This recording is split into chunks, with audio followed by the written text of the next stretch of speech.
Hey guys, Shubham here from TechPP and we are checking out Hike's new way to bring internet to the masses, Hike Total. We saw this launch last month, but today we are going to have a first look coming up next on techpp.com.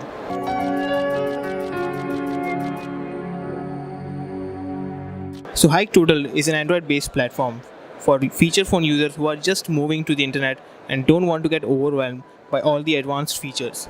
So it's an Android fork that comes preloaded with a couple of phones from Intex and Karbonn. It comes with a bunch of services that don't require internet and are integrated with USSD, so it doesn't cost you anything as long as you're using text.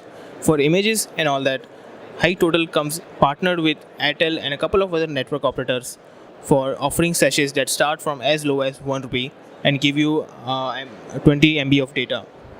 So there are a couple of services that are extremely lightweight, such as getting the horoscope, recharging your phone, cricket and all that. You can also check your PNR status and where is your train and all the elementary services that Indian users are used to. So all the graphics and the images for these apps are preloaded and don't require any internet to load. So Hike has also preloaded Hike Wallet so that you can transfer payments to your friends and family.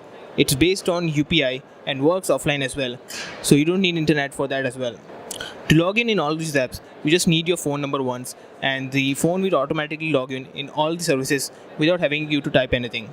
If you change your phone number, the phone will give you a pop-up and you can just change your phone number in a couple of taps.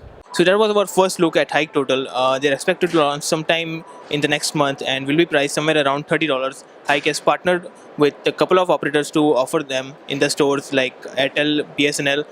Basically, it will be able to work on any GSM network except for Geo, which only works with IP-based networks. Unlike Android Go, this is meant for users who just want to experience internet are still using feature phones.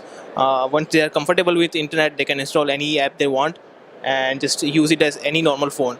So that's it for this quick video. Thank you for watching and don't forget to subscribe. Until the next time, may the tech be with you.